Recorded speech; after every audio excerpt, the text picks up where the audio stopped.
Olá, pessoal, tudo bem com vocês?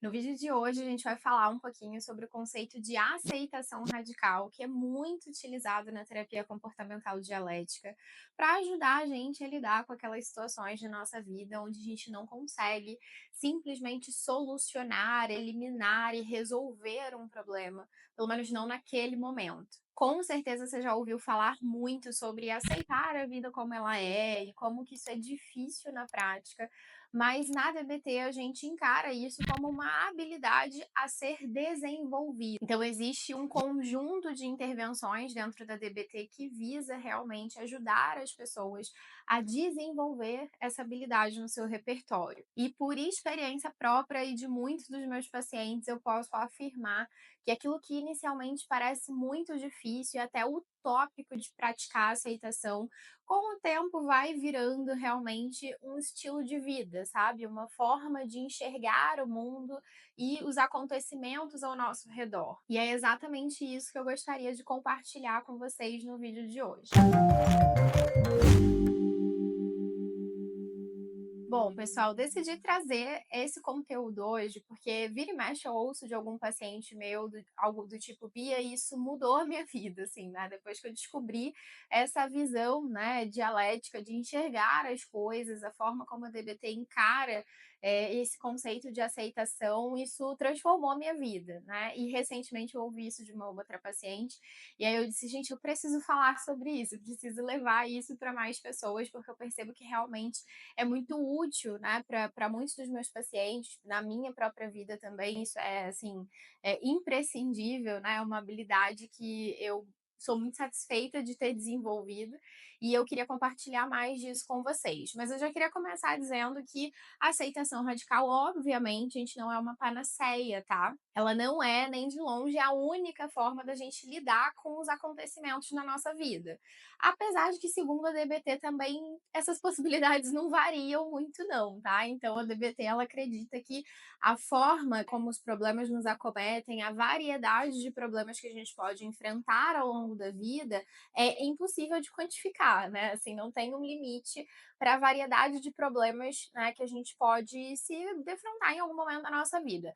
Mas, segundo a DBT, não varia tanto assim as formas que a gente tem de lidar com esses problemas no geral. Então, a DBT ela tem uma proposta assim até meio audaciosa, né, de dizer que existem 5 formas da gente lidar com qualquer problema na nossa vida. Eu particularmente defino como 5 formas, mas na verdade a DBT define como 4, é que eu pego essa última e acabo subdividindo ela em outras 2. Então, no geral, essas opções que a gente tem para lidar com problemas são, em primeiro lugar, a mais conhecida de todas, que é a solução de problemas, né? Então, quando eu vou ali tentar aplicar uma solução ao meu problema que de alguma forma elimina ele da minha vida, resolve em definitivo aquele problema. E a partir disso eu consigo evitar, sair, abandonar de vez essa situação que é problemática para mim. O grande problema da solução de problema é que nem sempre isso é possível, né? Alguns problemas na nossa vida, eles não estão necessariamente passíveis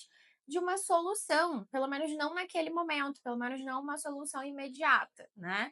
E aí existem outras formas que a DBT acredita que são úteis para a gente lidar com esses problemas. A segunda delas é mudar a forma como a gente se sente em relação a esse problema. Então, basicamente, isso tem a ver com modificar ou regular de alguma forma a nossa experiência emocional em relação, né, àquele problema diante daquele acontecimento na nossa vida. Então, por exemplo, algumas pessoas consideram útil, né, e conseguem ali modificar um pouco a forma como elas se sentem em relação a um determinado problema nas suas vidas, olhando de alguma forma o lado bom daquilo, né, se é que existe um lado bom ali naquele problema, tentando de alguma forma enxergar aquilo como um aprendizado ou como tendo ali um propósito maior de alguma maneira e enxergar ali, né, essa situação de outras formas, aquela velha história de fazer do limão uma limonada. Quando o nosso problema é, por exemplo, uma pessoa, né, esse problema é praticamente assim, tem uma personificação numa pessoa que é particularmente difícil pra gente, que a convivência é desafiadora de alguma forma, uma pessoa que nos ativa emocionalmente emocionalmente, né, às vezes ajuda a gente, por exemplo, tentar encarar, né, os comportamentos daquela pessoa, compreendendo a partir da história de vida dela, das experiências que ela teve, né, imaginando compreensão de alguma forma pelo fato daquela pessoa ser assim, enfim. Então, a gente consegue ali, se eu tenho, por exemplo, um familiar, né, que tá sendo super agressivo, etc, mas eu tô cuidando de um pai, uma mãe, né, que tá adoecido, que tá ali, sei lá, com um quadro de Alzheimer, alguma coisa assim, por mais que essa irritação venha, eu consigo, puxa, mas isso aqui faz parte do quadro dessa pessoa no momento, né? Ou se eu sou pai, se eu sou mãe, eu tenho um filho pequeno que eventualmente se desregula emocionalmente, eu posso tentar imaginar a compreensão de, está difícil pra mim, tá difícil pra ele também, né, que tem um cérebro ainda super imaturo e em pleno desenvolvimento, sem nenhum controle emocional ainda. Então, a gente normalmente consegue ali empatizando, né, olhando os comportamentos daquela pessoa de uma outra forma, tirando um pouco ele de uma certa pessoalidade. Às vezes a gente também consegue mudar um pouco a forma como a gente se sente em relação àquilo. A terceira opção é justamente o tema do nosso vídeo de hoje, né, que é a aceitação radical. Então, que é quando eu aceito ou tolero não só o problema, mas também as minhas reações, a minha resposta em relação a essa situação. Mas não vamos delongar, porque a gente ainda vai falar amplamente sobre isso hoje. E a DBT define que a gente tem ainda uma quarta opção, né, que eu subdividi aqui em quarta e quinta opção, que é não fazer absolutamente nada, né, e continuar infeliz, né, como a DBT diz, em toda a sua irreverência terapêutica, né? A DBT diz: bom, tu pode não fazer nada e continuar infeliz, vivendo uma vida miserável. Então, é basicamente o que muitas vezes a gente acaba fazendo, pode parecer meio bobo, mas é real, né? Às vezes a gente cruza os braços diante de uma situação e eu não quero resolver, mas eu também não quero mudar a forma como eu me sinto, também não quero aceitar radicalmente, eu não quero praticar nada em relação a esse problema. E aí a gente fica ali ruminativo, né, se debatendo com aquela realidade e não fazendo muita coisa para de fato lidar com ela, né? E eu gosto de acrescentar aí ainda uma quinta opção, que é piorar o problema, né? Então acreditem, sempre é possível piorar o problema. Então pode parecer meio contra-intuitivo, né? Como assim? Vou fazer alguma coisa para piorar a minha situação? Mas muitas vezes, sem perceber, é exatamente isso que a gente faz, né? Então eu até uso normalmente uma metáfora com os meus pacientes, onde eu digo assim, fulano, olha, eu sei que nesse momento me parece que você descobriu que você tem um problema, né? Então vamos imaginar que é como se você tivesse um carro e você descobriu que tem uma aranha dentro do seu carro, tem uma aranha morando aí dentro do seu carro. Isso é um problema? Ter uma aranha dentro do meu carro? Com certeza é um problema. Mas aí me parece que tu tá pegando gasolina e tacando fogo nesse carro para matar a aranha, né? Então, assim, vou conseguir matar a aranha? Vou, mas também vou acabar com o meu carro, né? Então, às vezes parece meio contraproducente, mas é exatamente isso que a gente faz. A gente tenta matar a aranha tacando fogo no carro, né? E aí a gente arruma mais problema para nossa vida e consegue piorar as coisas que já não estavam muito boas. Então, eu falo que assim, regra número um para lidar com problemas é não piorar o problema. Isso já é um bom começo antes de tu decidir fazer qualquer outra coisa. Bom, mas vamos ao que interessa nesse vídeo de hoje, que é falar sobre a terceira opção aí dessas todas que a DBT nos apresenta, que é a aceitação radical. Então, primeiramente, o que que é a aceitação radical? A gente usa esse termo radical para denotar de alguma forma que essa aceitação ela vai ser até o fim, ela vai ser até as últimas circunstâncias. Eu preciso aceitar de modo total, completo, com tudo que há em mim, com a minha mente, com o meu corpo, com cada célula existente no meu corpo. É nesse nível de aceitação que a gente vai trabalhar. Então, por isso a gente diz aceitação radical da realidade. Então, basicamente, é quando a gente para de lutar com a realidade, é quando a gente para de ficar se debatendo com essa realidade que, no final das contas, é o que é. Então, a gente acaba abandonando um pouco o amargor, né, em relação a essa realidade e a nossa não aprovação a ela. Então, eu deixo de me enraivecer, de me debater, de ficar contrariado, porque as coisas são como elas são. Embora eu não goste delas, embora essa realidade não seja exatamente o que eu gostaria, ela é o que é, e eu ficar me debatendo com ela não vai funcionar muito, só vai piorar as coisas. É importante a gente frisar que nem tudo precisa ser aceito, tá, gente? Como eu falei lá no início, a aceitação, ela não é uma panaceia, ela não vai servir para tudo na nossa vida. Mas existem algumas situações, né, principalmente aquelas que a gente não pode mudar e modificar no momento, em que a aceitação radical ela pode ser muito útil. Então não é tudo na nossa vida que precisa ser aceito. Somente aquelas limitações claras, as limitações realistas da vida, essas sim, às vezes a gente vai se defrontar e a gente vai precisar praticar essa aceitação. Normalmente, o que, que precisa ser aceito? Em primeiro lugar, a realidade tal como ela é. As coisas são como são. Os fatos são os fatos, né? E não adianta eu me debater com isso. Mesmo que esses fatos, essa realidade, as coisas serem como elas são, não me agrade nesse momento, bom, o fato de me agradar ou não, de eu aprovar ou não, de eu gostar ou não, não muda o que a coisa é. Os fatos vão continuar sendo os fatos, a realidade vai continuar sendo como ela é, independentemente da minha aprovação. Isso, no geral, é muito importante que eu consiga aceitar. Dentro da forma como a gente enxerga a aceitação radical na DBT, a gente entende que as coisas podem e devem ser aceitas, inclusive, porque a gente entende que tudo tem uma causa ou um conjunto de causas. E aí a gente nem tá falando numa perspectiva assim mais espiritualizada ou de achar que tudo tem um propósito, não, tá, gente? Não é nem isso.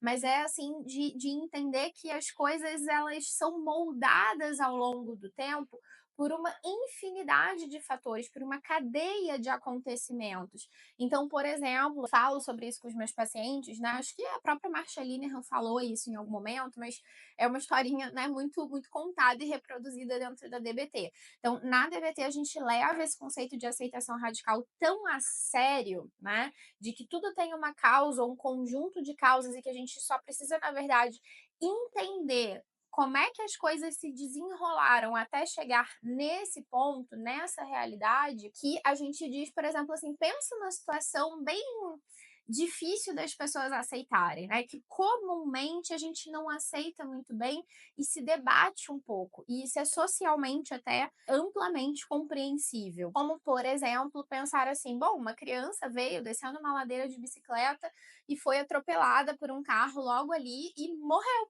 Morreu atropelada essa criança. Normalmente, diante de uma situação como essa, que é uma situação óbvia, dolorosa, horrível e etc., o nosso primeiro impulso é dizer: meu Deus, isso não poderia ter acontecido, isso não deveria ter acontecido. E a Marsha Linehan, ela traz assim a aceitação radical num ponto, para vocês entenderem assim a essência da coisa, que ela diz assim: na verdade deveria. Era exatamente isso que deveria ter acontecido. Partindo do princípio que a gente tinha uma criança em cima de uma bicicleta, numa descida, sem supervisão, que essa criança estava numa velocidade X e que ela passou num cruzamento onde vinha um carro numa velocidade Y e elas se cruzaram no meio do caminho, não havia uma placa de sinalização, ela estava no ponto cego desse carro, esse carro estava acima da velocidade, enfim, considerando todos esses fatores, esse encadeamento dos acontecimentos, bom, então sim, aconteceu exatamente o que era para acontecer. Não quer dizer que seja agradável, não quer dizer que a gente gostaria que tivesse acontecido, não quer dizer que seja justo, inclusive, mas aconteceu o que tinha que acontecer nessa situação no final das contas. Então é nesse nível que a gente encara a aceitação radical na DBT, tá? Eu sei que isso é um pouco, uau, assim, até meio assustador e aversivo para algumas pessoas, mas é exatamente esse assim o aspecto central da aceitação radical. E aí, na nossa sociedade, né, a gente se choca muito com isso, porque assim, a nossa tendência é pessoalizar muitos acontecimentos. Uma das coisas que a gente mais faz, que a gente mais se pergunta é: mas por que eu? Por que comigo? Por que isso tinha que acontecer na minha vida? Partindo do princípio que nós somos todos seres humanos jogados nesse mundo há uma sorte de uma variedade de acontecimentos, na verdade, a DBT vai dizer que a pergunta deveria ser: por que não eu? Por que não comigo? Por que não na minha vida? Bom, partindo do princípio que eu sou um ser humano como todos os outros, e que acontecimentos positivos e negativos, bons ou ruins, dolorosos ou prazerosos acontecem o tempo inteiro ao redor do mundo com todas as pessoas, por que não poderia acontecer comigo? Só que o grande problema aí, ao meu ver, tá, gente? Não tô falando na perspectiva da DBT agora, tô falando na perspectiva da Bia mesmo. Eu sempre falo isso para os meus pacientes também, e já falei isso em postagens lá no Instagram, que a gente cresce acreditando, né, e ouvindo das pessoas ao nosso redor que se você for uma boa pessoa, tudo vai ser bom para você. Basta que você seja uma pessoa boa e tudo te irá bem. Mas infelizmente, não é bem assim na prática. É tipo aquela coisa assim de quantos anos você tinha quando você descobriu que pessoas boas elas se ferram sim, né? Que pessoas ruins também se dão bem na vida.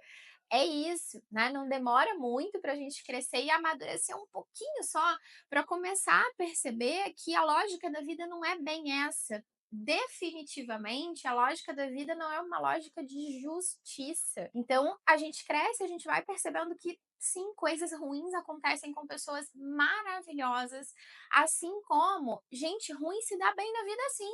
Muitas vezes, quantos exemplos a gente tem aí, né, em relação a isso? Óbvio, né, que em algum momento, seja você uma pessoa boa ou ruim, coisas boas vão te acontecer também, coisas ruins também, né? Então, assim, todos nós vamos ter acontecimentos bons ou ruins na nossa vida. Particularmente, o que a gente consegue controlar de tudo isso? Os nossos comportamentos. Então, é óbvio que os nossos comportamentos eles vão ter consequências diretas ou indiretas. Então, óbvio que se você é uma pessoa agradável, uma pessoa ética no seu ambiente de trabalho, você trata as pessoas com respeito, pode ser que seja uma consequência natural que as pessoas queiram ficar perto de você, que elas gostem mais de você e etc. É uma consequência ali, às vezes direta ou indireta, né, do seu comportamento com os outros. Assim como se você é uma pessoa trapaceira, se você é uma pessoa que está sempre mentindo, enganando, né, ou passando a perna nos outros, ou de alguma forma sendo grosseiro, diminuindo as outras pessoas.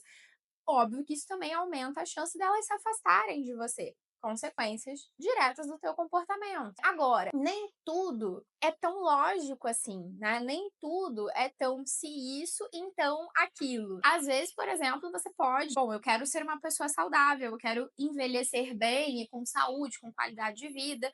Então, óbvio que se você é uma pessoa que se alimenta bem, que faz uma atividade física com regularidade, né? Que faz o teu check-up ali anual, se cuida e etc., aumenta a chance de você envelhecer bem? Aumenta. Isso garante que você nunca vai ter uma doença séria? Óbvio que não. Então você pode ter ali uma propensão genética, familiar, enfim, ou algum fator aleatório ali no teu corpo que te leva a desenvolver sei lá, um câncer de pulmão. E aí você diz: "Meu Deus, eu nunca fumei", né? É isso, às vezes acontece. Existe coisas ali na nossa vida, comportamentos que a gente pode manejar na nossa vida, que vão me aproximar ou me distanciar de algumas consequências diretas e indiretas que podem ser aversivas ou prazerosas, mas garantia a gente não tem. Isso é o máximo ali que eu consigo controlar. Mais do que isso, para além disso, eu não tenho controle nenhum. Essa que é a realidade da vida. Inclusive, essa é a nossa grande angústia enquanto humanidade, né? Saber que a vida ela é incerta. Isso é uma outra coisa que a DBT também repete o tempo inteiro, né? Que a incerteza é a única certeza que se tem. Tudo na vida é incerto, né? E quando a gente quer eliminar a incerteza, a gente não tem tolerância à incerteza, a gente sofre muito com isso, a gente cresce em angústia na nossa vida. Inclusive, isso sempre me lembra lá dos primórdios da minha graduação em psicologia, né? Eu falo assim: você quer estudar muita filosofia na tua vida, mas não quer cursar filosofia? Cursa psicologia, porque nos seus primeiros períodos da faculdade, o que você mais vai ver, ou só vai ver, é filosofia, porque tudo na psicologia, inclusive, deriva, né, de ideias anteriores de diversos filósofos. Então, eu sempre me lembro, né, assim, da gente estudando ali filosofia nos primeiros períodos da faculdade e vendo a quantidade de filósofos que falavam sobre essa questão da angústia existencial do homem, né?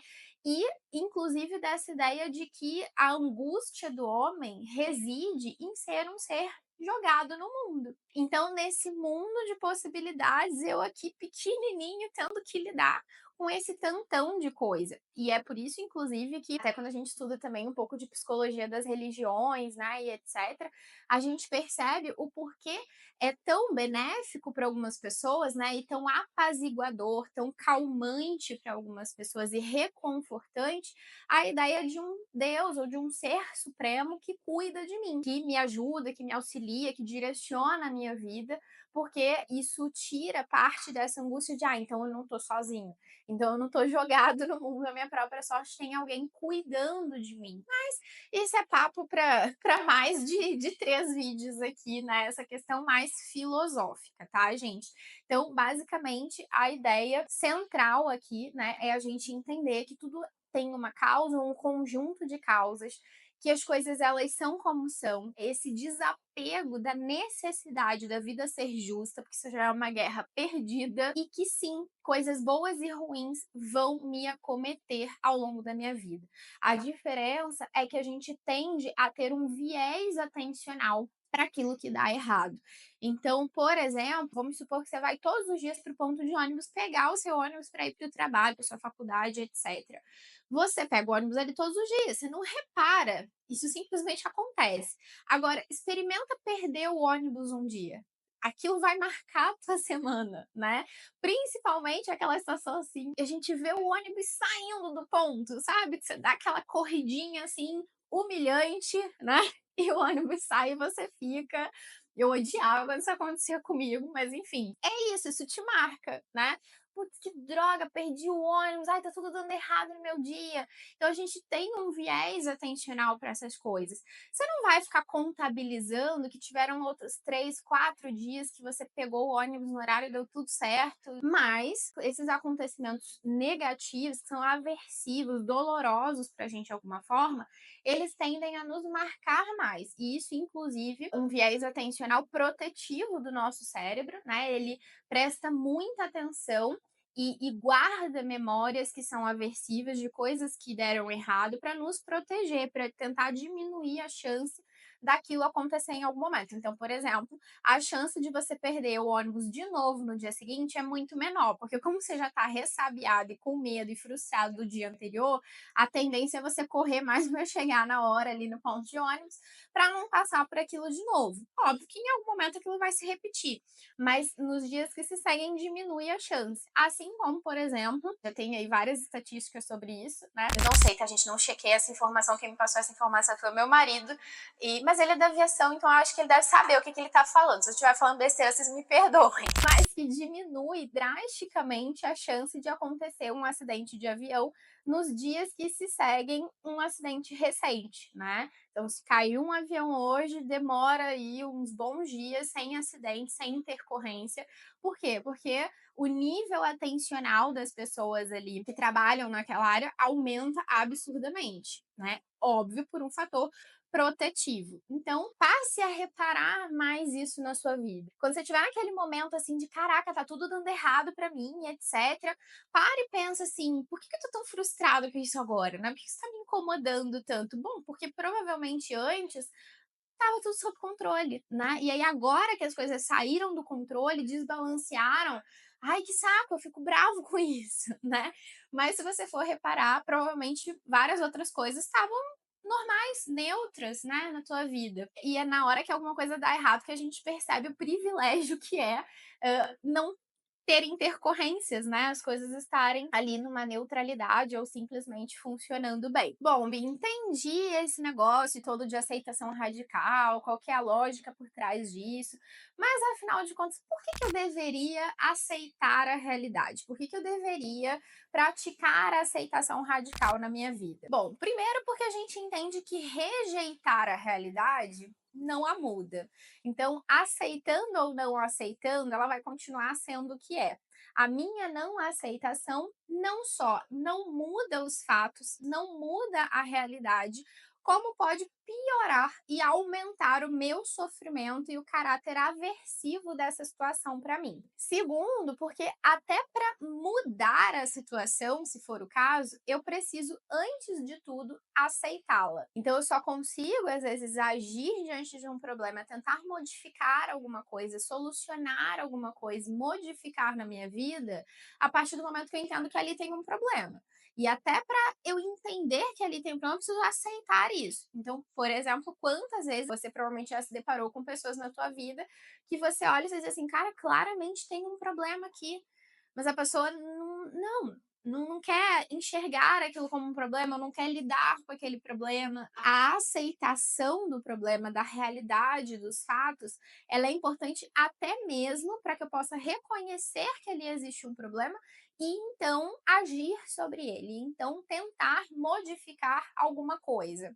Então, a aceitação ela precede a mudança. Mas isso é contraintuitivo para muita gente, porque a gente está sempre olhando a vida muito em termos de opostos, né? Então, ou é isso ou é aquilo. Então, ou uma coisa é boa, ou ela é ruim, uma realidade agradável, ela é totalmente inaceitável, ou eu aceito, ou eu mudo, né? Então, muitas pessoas acabam olhando para a aceitação como resignação. E a aceitação não tem absolutamente nada a ver com resignação.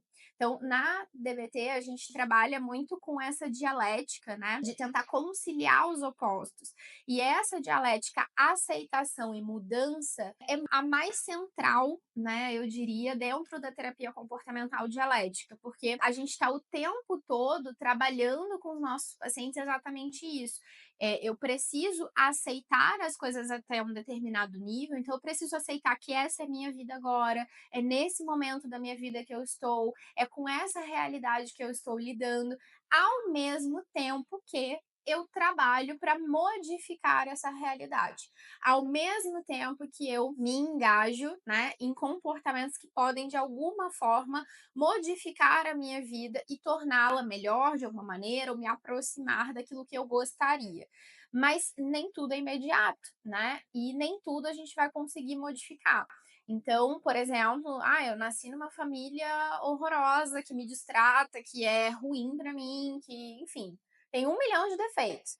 Cara, isso eu não consigo mudar, né? A família que eu nasci eu não consigo mudar. Eu posso trabalhar, por exemplo, para arrumar um emprego, sair da casa dos meus pais, manter uma distância segura dessa família que não é muito bacana pra mim e etc. Agora, ter nascido nessa família é um fato que, meu amigo, eu posso estar aí, ó, me debatendo há anos, não aceitando essa realidade que ela não vai mudar.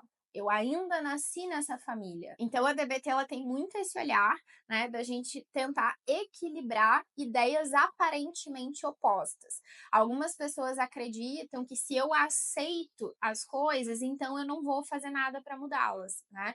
Então se eu aceito a família que eu nasci, então tudo vai ser assim para sempre? Eu vou ter que viver assim para sempre? Essa vai ser minha vida para sempre? As pessoas confundem isso, percebe? Aceitar a realidade com se resignar, se sujeitar a ela e não fazer nada para modificá-la. Então é como se a aceitação ela fosse contrária à mudança na cabeça de muitas pessoas. E é exatamente o oposto, né? Eu posso aceitar que eu tenho a família que eu tenho, ao mesmo tempo em que eu trabalho para modificar a minha realidade em relação a essa família, por exemplo. Uma outra coisa muito importante sobre a aceitação radical, lembra que a gente falou que ela é sobre aceitar e tolerar não só os acontecimentos, né, a realidade, mas também as minhas respostas emocionais a essa realidade, a essa situação, a esses acontecimentos. Por que eu tô falando isso? Porque às vezes a gente acha que a aceitação, ela vai ser imune à dor, então, né? Então se eu aceitar, isso não vai doer. E não é bem assim. A dor ela é inerente do processo. A dor ela não pode ser evitada em todas as circunstâncias. Até porque a dor, né, como a gente diz, normalmente ela é, na verdade, uma emoção que me sinaliza alguma coisa. Então, tristeza, raiva, angústia, frustração. Tudo isso são emoções naturais, algumas mais rebuscadas, né, e complexas, outras bastante primitivas, mas que é o meu corpo, a minha mente, né, me sinalizando de alguma forma que tem alguma coisa ali que não tá bom, que não tá legal, que mexe comigo de alguma forma. E é isso, inclusive, que me move para ação. Por exemplo, se eu tô indignado com uma situação no meu trabalho, né, uma irritação, um certo nível de raiva, ele pode ser efetivo para me mover para ação, para que eu seja resolutivo. Provavelmente não vai ser efetivo se eu agir de acordo com o impulso de uma raiva de nível 9, 10, porque aí, né, eu vou fazer besteira e posso ofender pessoas, ser demitido, ser punido de alguma forma. Mas talvez num nível 5, 6 de indignação, daquele motorzinho emocional, seja importante para que eu consiga ser assertivo, para que eu consiga conversar, para que eu consiga pontuar o que é importante para mim, para que eu consiga colocar ali um limite naquela relação de trabalho ou pedir uma modificação. Então, as nossas emoções, elas sinalizam para a gente coisas importantes e na medida, isso é exatamente esse o conceito de regulação emocional, na medida, elas conseguem fazer com que eu seja efetivo na minha vida. Estranho, não é vivenciar dor em algum momento. Estranho não é vivenciar uma variedade de emoções. Estranho seria se tu não sentisse nada. Aí tu ficaria inerte, né? E não conseguiria mover uma palha na tua vida. A dor, ela vai estar ali. Mas o sofrimento, né? Vocês já devem ter ouvido essa frase muitas vezes, parece meio clichê, né? A dor é inevitável, o sofrimento é opcional, né?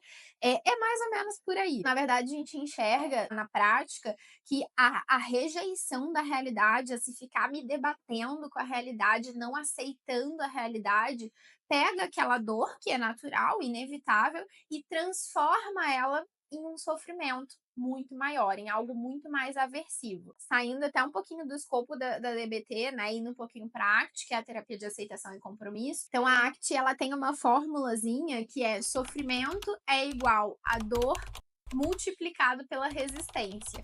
Então, na verdade, a dor é inevitável, ela vai estar ali, mas ela pode ser multiplicada pela minha resistência ali, né, a minha não aceitação, esse ficar me debatendo e não aceitando a realidade, essa multiplicação da minha dor com a minha rejeição da realidade, com essa minha resistência à realidade, é o que de fato vai determinar o nível do meu sofrimento. Então a ACT, ela fala, por exemplo, que existe um conceito de dor limpa e dor suja, né?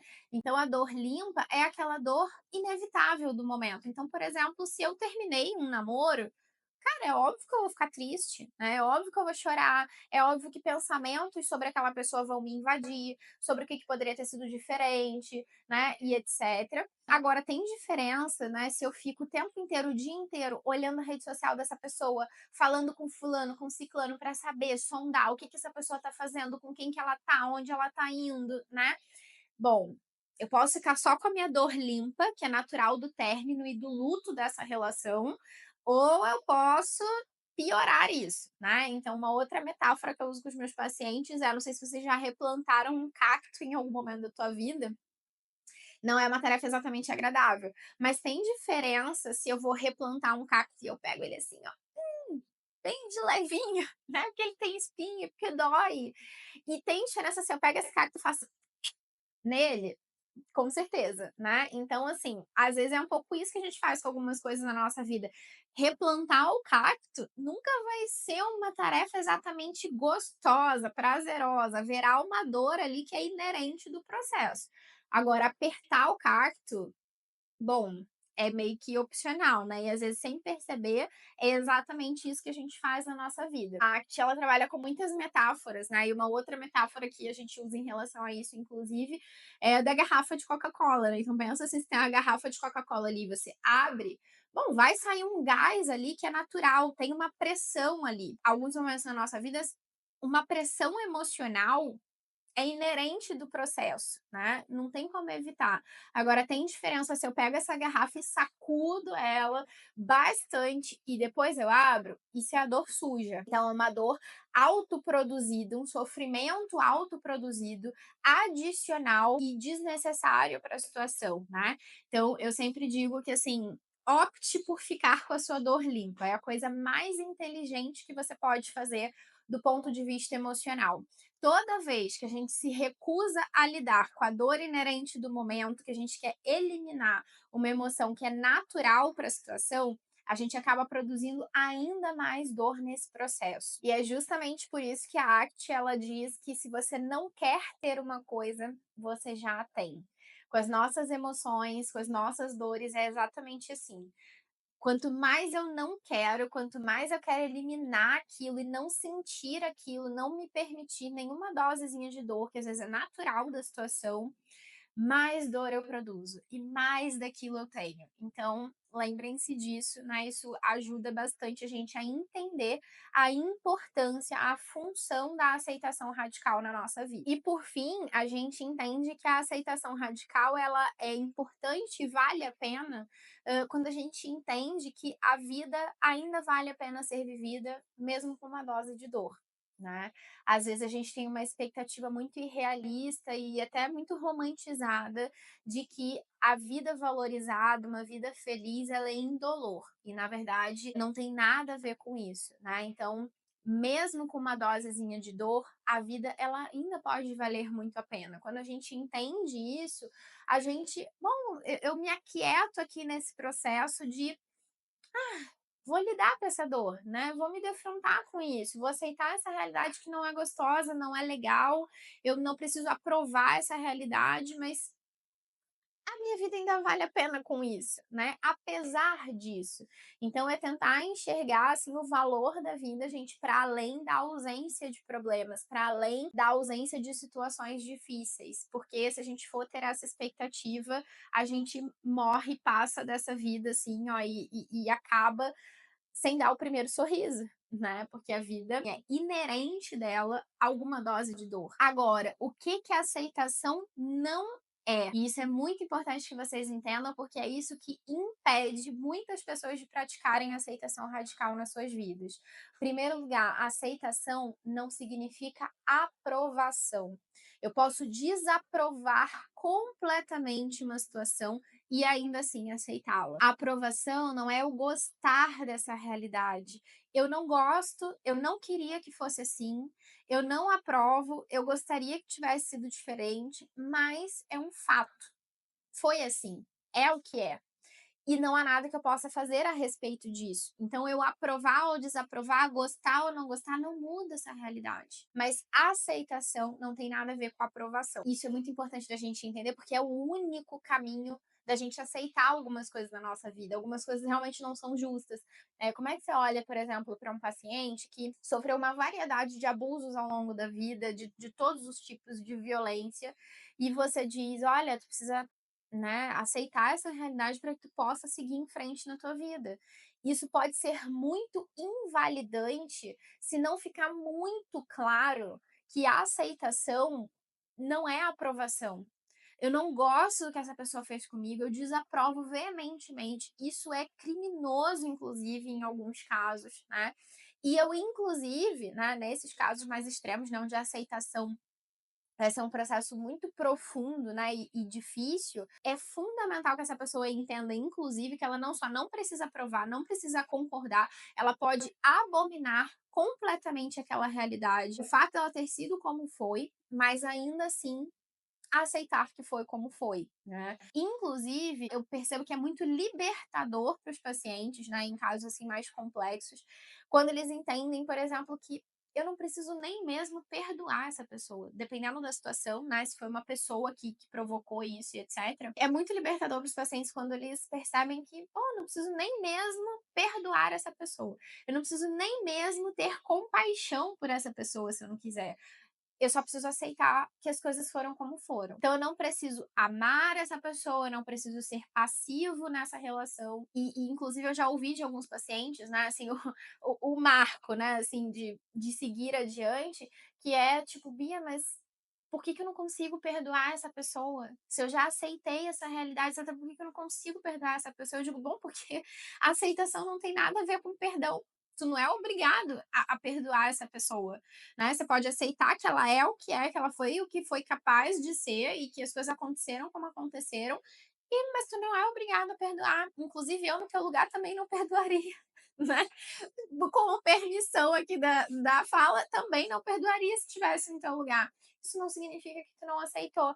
E aí isso dá um ufa, né, para os pacientes, um alívio de: "Ah, então é isso". Mas eu percebo que é muito difícil para as pessoas aceitarem quando elas não entendem o que não é aceitação. Então, para eu praticar a aceitação radical na minha vida, eu preciso também entender o que não é aceitação, tá? E aí eu consigo separar essas coisas. E por fim, como a gente já falou, a aceitação também não é contrária à mudança, tá? Então, aceitação não significa resignação. Eu posso aceitar a realidade que eu tenho no momento, aceitar que as coisas são como são agora e ainda assim me comprometer com a mudança e ainda assim me comprometer a resolver essa situação e mudar essa realidade daqui a algum tempo, né, no tempo que isso levar. Basicamente, esse é um resumão, assim, do que é a aceitação radical, de como que a gente trabalha isso na terapia com os nossos pacientes. Tem uma variedade de intervenções que a gente pode utilizar para promover, né, o desenvolvimento dessa habilidade. Pode ser que em vídeos futuros eu traga aqui para vocês também. Comentem se esse é um tipo de conteúdo que interessa a vocês e para eu saber também o que trazer nos próximos vídeos. A gente pode falar, né, em momentos futuros sobre técnicas específicas, né, coisas que a gente faz, intervenções que a gente faz para tentar aprimorar, né, desenvolver e treinar essa habilidade.